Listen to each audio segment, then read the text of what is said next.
Estamos começando mais um Bom Dia Mercado, faremos juntos o nosso planejamento de trabalho para essa quarta-feira, dia 22 de fevereiro. Espero conseguir ajudar você, trader e punter, a fazer o melhor planejamento possível para o dia de hoje. Se inscreve nesse canal para ajudar a gente a continuar crescendo aqui no YouTube e não se esquece das grandes probabilidades no final do vídeo.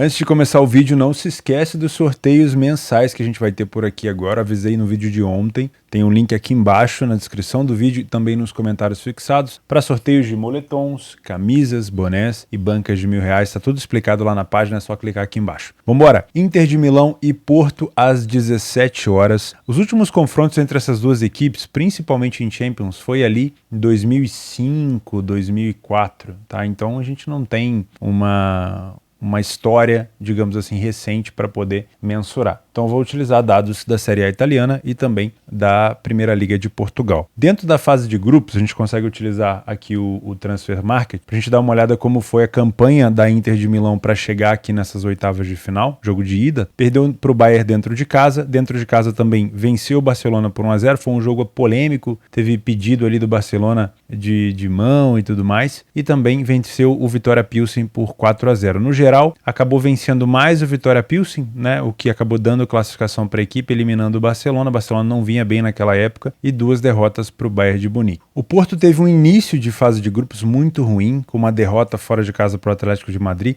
Foi um jogo onde ele, se eu não me engano, ele até saiu na frente. O Atlético de Madrid conseguiu uma virada no finalzinho, perdeu para o Bruges em casa com uma goleada. Foi um jogo muito ruim do Porto. Depois conseguiu recuperação em casa contra o Leverkusen, depois venceu o Leverkusen fora de casa, devolveu a goleada no Bruges e venceu o Atlético de Madrid. Então, o que a gente tem de informação aqui? O time do Porto, ele marcou gol em todos os jogos fora de casa, né? Marcou contra o Atlético de Madrid, marcou 3 contra o Leverkusen, não sofreu nenhum, marcou 4 contra o Bruges, não sofreu nenhum. E com essas 4 vitórias seguidas, ele acabou conseguindo a sua classificação. Então foi uma recuperação do Porto depois de um início muito ruim. A Inter acabou pegando um grupo muito forte, mas conseguiu se safar vencendo 2 vezes o Pilsen. Dentro de casa, tomou 2 gols para o Bayern, não tomou gol do Barcelona, não tomou gol do Pilsen. Tá, conseguiu vencer. Teoricamente, a gente tem um mercado acreditando muito mais na Inter por aqui. Porém, eu duvido muito que o Porto venha para esse jogo só para se defender. Tá? A gente tem uma cotação do Porto mais alta. Eu acho sim que o Porto pode incomodar e pode marcar gol por aqui. Inclusive, quem assistiu as últimas partidas da Inter percebeu que a Inter não tem tomado gol, mas tem cedido muitas chances para o adversário.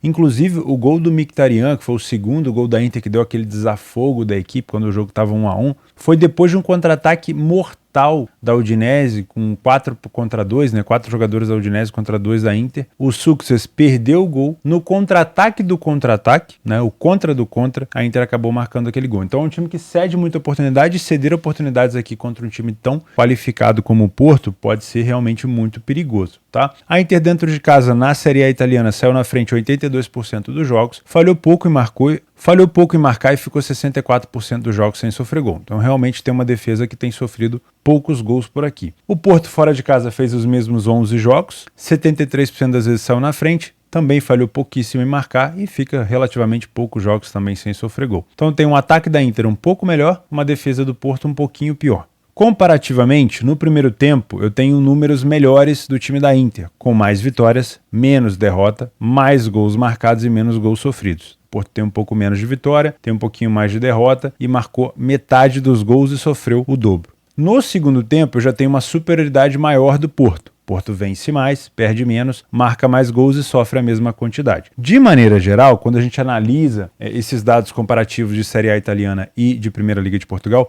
fica realmente parecendo que a Inter é um pouco superior, mas não leve isso tanto em consideração. Para mim, aqui são equipes mais parelhas do que se imagina. A Inter vai pegar uma equipe muito difícil do Porto, que se defende muito bem, e é um time muito agressivo no ataque. Então, eu acredito que essa cotação da Inter ela tem campo para correção. Ou seja, para você vir, se você é trader, para trabalhar somente um lay ao Porto, você vai precisar de uma Inter com o dobro de atenção, com o dobro de giro, com o dobro de intensidade. Porque a odd do Porto não tende a corrigir tanto, porque já é um time de camisa, já é um time respeitado, com uma cotação muito alta. Então, para você vir pensando só numa correção do Porto, você precisa de uma Inter com muita intensidade, e eu acredito que o Porto é plenamente capaz de forçar a Inter também em alguns momentos a voltar, a recuar as linhas. Isso pode fazer com que a odd da Inter corrija também. Então, se você trabalha mais aqui correção do favorito, pode ser um jogo para você ficar de olho em algumas janelas de superioridade do Porto para corrigir essa odd da Inter. Se você prefere só trabalhar a pior equipe em campo, aí você precisa realmente de uma Inter muito forte na marcação, não deixando o Porto ter a bola.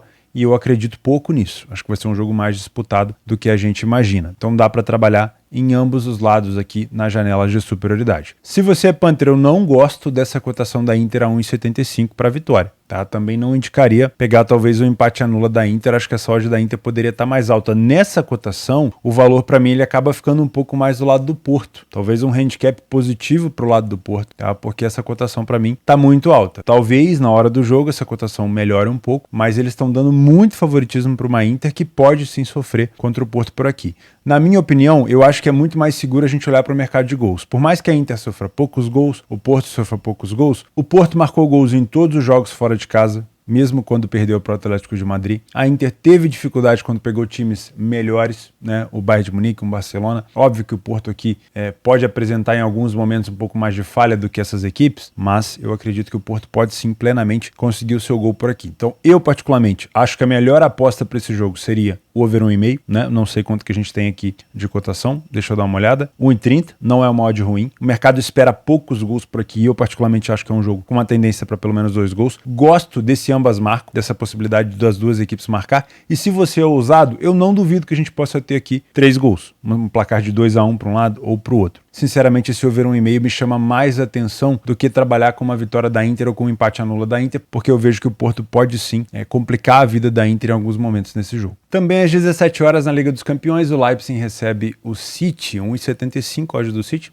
pouco parecida com a odd da Inter por aqui. Esse já é um confronto que a gente já viu com maior frequência, principalmente no ano passado, temporada 2021-2022, onde o City goleou o Leipzig dentro de casa, mas acabou perdendo para o Leipzig na Alemanha por 2-1, confronto que indica aqui talvez uma tendência maior também de gols. O City, na fase de grupos, né, não foi assim tão poderoso como a gente esperava, né? Venceu o Sevilha por 4-0, venceu o Dortmund por 2-1, num jogo bem difícil dentro de casa, depois venceu o Copenhaga em casa por 5-0 e aí praticamente só administrou. Fez um 0-0 contra o Copenhaga, fez um 0-0 contra o Dortmund, num jogo muito estranho, né? Dentro de casa, o Dortmund com 81 mil pessoas, num jogo muito estranho na Alemanha, né? Muita gente reclamou porque acabou sendo um jogo de comadre, né? Foi um empate que acabou classificando Dortmund e City. Então 81 mil pessoas foram no Signal Iduna Park assistir esse jogo, muralha amarela linda fazendo um mural e ficou um 0-0 assim, xoxo. Depois ele acabou vencendo protocolarmente aqui o Sevilha por 2-1.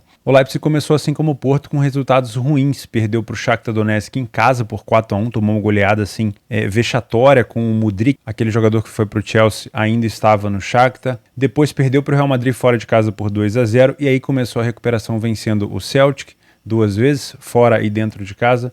Também venceu o Real Madrid, que já estava classificado, e venceu o Shakhtar Donetsk fora de casa por 4-0 e conseguiu se classificar. Utilizando aqui o PDF de apoio, aí eu vou utilizar dados da Alemanha e dados da Premier League. O Leipzig dentro de casa vem numa campanha avassaladora, principalmente depois da chegada do Mark Rose. 90% das vezes saiu na frente, não falhou em marcar em nenhum jogo e ficou 40% dos jogos sem sofrer gol. Um ataque muito forte e uma defesa sólida. O City sai na frente 82% das vezes que joga fora de casa. Falhou em marcar em 20% dos jogos, muito por conta da dificuldade que tem tido nos primeiros tempos e ficou em torno de 40% dos jogos também sem sofrer gol. Defesas praticamente iguais, um pouco de superioridade no ataque para o Leipzig. No primeiro tempo, uma grande superioridade do Leipzig por aqui. Como eu gosto de lembrar para vocês, o City não tem feito bons primeiros tempos fora de casa. Pelo menos na Premier League tem sido assim. 27% de vitória apenas contra 70% do Leipzig, 18% de derrota contra 10% do Leipzig, o dobro de gols marcados pelo Leipzig e a metade quantidade de gols sofridos. Então aqui, analisando pelo menos os dados da liga local, a gente consegue ver que o Leipzig tem uma superioridade. No segundo tempo, o Leipzig continua muito bem, mas aí eu tenho uma melhora do City, inclusive eles ficam muito parecidos, o número de vitórias, derrotas, gols marcados e sofridos. Então a única discrepância que a gente tem é essa dificuldade que o City tem tido fora de casa. A gente não sabe se isso vai ser levado para a Champions, se o City também vai ter essa dificuldade na Champions aí, só assistindo o jogo para saber, tá? O que dá para perceber? O mercado está muito enviesado no City, não é por mal, o City talvez seja um dos grandes favoritos nas casas de apostas para poder vencer essa Liga dos Campeões. Geralmente entra como favorito, né, junto com o Bayern, junto com outras equipes maiores, PSG, por exemplo, vem com muita força, mas eu acredito que é um confronto muito difícil. Acredito que é um confronto difícil, o Leipzig na Alemanha tem tido excelentes resultados, a gente pode pegar aqui os últimos jogos em casa do Leipzig, tirando essa derrota de virada para o União Berlim, o Leipzig conseguiu segurar o Bayern de Munique, vencer o Freiburg, vencer o Stuttgart, vencer o Hoffenheim, vinha vencendo quase todo mundo, mas é uma característica do Leipzig também tomar gol para todo mundo, tá? Por isso que, por mais que eu acredite que o Leipzig pode complicar a vida do City em alguns momentos, é muito difícil que o Leipzig passe esse jogo sem sofrer gols. Porém, a gente teve um City sem sofrer gol do Sevilha fora de casa, sem sofrer gol do Bruges fora de casa, e também a gente teve o City sem sofrer gol do Sevilha fora de casa, sem sofrer gol do Copenhaga fora de casa e sem sofrer gol do Dortmund fora de casa. Mas era um grupo muito mais acessível e mesmo o City não tendo tomado nenhum gol ainda fora de casa nessa Liga dos Campeões, eu acredito que o Leipzig pode proporcionar isso ao City. Então, acho sim que é um jogo com maior tendência para gols e um jogo mais perigoso para match odds. Podemos ter momentos de superioridade para você que trabalha ali a pior equipe em campo estar contra o Leipzig? Podemos, mas redobra a sua atenção, porque o Leipzig é um time de velocidade, de transição, e obviamente o City deve ter mais a bola, o City deve jogar com uma linha mais alta, e quando você for atacado, se você estiver contra o Leipzig, você vai ser atacado em velocidade. Às vezes não vai dar tempo de você gerir sua posição, tá? Muito cuidado. E o Leipzig também tem excelentes jogadores para finalização de fora da área, tá? Então, óbvio, o City vai ter uma excelente defesa, mas vai jogar com uma linha mais alta. Quando o Leipzig não conseguir criar perigo na velocidade, na transição, ele pode arrematar de fora da área. O Forsberg chuta muito bem, os Szoboszlai também chuta muito bem de fora da área, tá? Então, muito cuidado, você que vai trabalhar contra o Leipzig aqui, redobra a sua atenção na leitura de jogo. O City, se mantiver a bola, ele provavelmente vai te dar mais padrão de superioridade, caso você queira de fato estar dentro desse mercado contra a equipe do Leipzig. Se você é Panther, eu gosto desse empate anula do City, por mais que eu acredite que o Leipzig possa marcar gols, eu acredito ainda que as falhas defensivas do Leipzig podem atrapalhar muito a equipe para, por exemplo, concretizar uma vitória aqui, para selar uma vitória contra o City. Então, acredito que esse empate anula do City tenha valor por aqui, se você gosta de uma odd um pouco mais baixa, com uma situação um pouco mais segura, tá? Essa vitória do City seca, eu não iria tanto, porque, como eu falei, acho que o Leipzig tem plenas condições de marcar gols aqui. Em relação a gols, eu gosto muito de um cenário para 2 gols, mas se você é ousado, um cenário para 3 gols não é ruim, porque eu imagino um City marcando, o Leipzig vem sofrendo gol em todos os jogos, e também não me surpreenderia se o City sofresse. Então a gente já tem um cenário de pelo menos 2 gols por aqui, mas acho que é um jogo com transições em velocidade com muita frequência, principalmente da equipe do Leipzig. Então pode sim ter um cenário para 3 gols por aqui. Acho que o Leipzig não vai deixar para tentar resolver esse jogo na Inglaterra. Acho que o Leipzig vai tentar fazer de tudo possível para abrir algum tipo de vantagem dentro de casa na Alemanha. Por isso, se você é mais ousado, eu trabalharia ou um over 2,5, ambas marcam sim. Mas eu gosto muito desse cenário para 2 gols. E no mercado de resultados, por mais que eu goste muito do Leipzig, tenho um carinho enorme pelas equipes alemãs, esse dupla chance, esse empate anula do City tá bem interessante também. E um adendo, eu não sou de comentar sobre cartões, eu não sou especialista em cartões, não entendo nada desse mercado, mas eu fui conferir o árbitro que vai apitar essa partida. Tá, eu coloco aqui na tela para vocês. E ele tem uma média de pelo menos 4 cartões por jogo. É um árbitro holandês que ele gosta de manter a partida de uma maneira um pouco mais travada. E esse é um jogo para muita velocidade. Esse é um jogo para muita transição. Então, situações onde a defesa vai parar o ataque em transição, muito provavelmente a gente vai ter amarelo por aqui. Houve uma situação onde ele apitou City Leipzig, aquele 6-3 que eu comentei com vocês, que foi esse jogo aqui, ó, jogo de ida dessa fase de grupos, onde a gente teve 4 ou 5 cartões que ele apitou e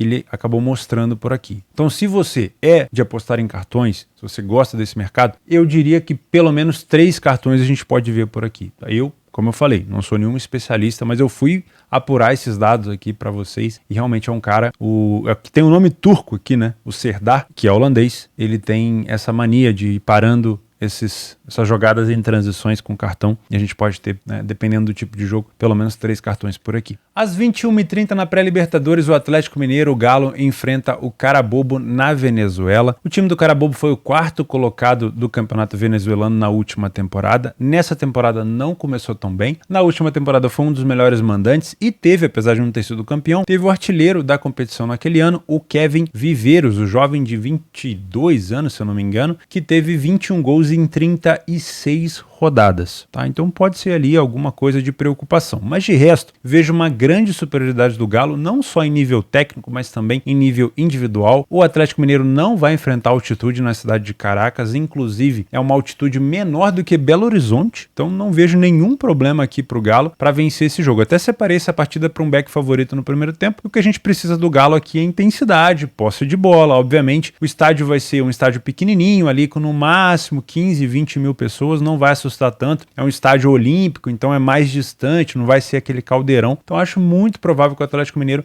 vença esse jogo e já resolva essa situação. A não ser que jogue recuado, sem a bola, que queira decidir só em BH. Aí é uma situação diferente, tá? Então, se você é trader, eu não trouxe nenhuma estatística por aqui, porque são equipes que estão jogando ainda, o Atlético Mineiro está jogando Mineiro, Carabobo acabou de começar ainda o campeonato venezuelano, mas se você é trader e quiser trabalhar esse back Galo, a gente precisa do mínimo de intensidade do Atlético com posse de bola.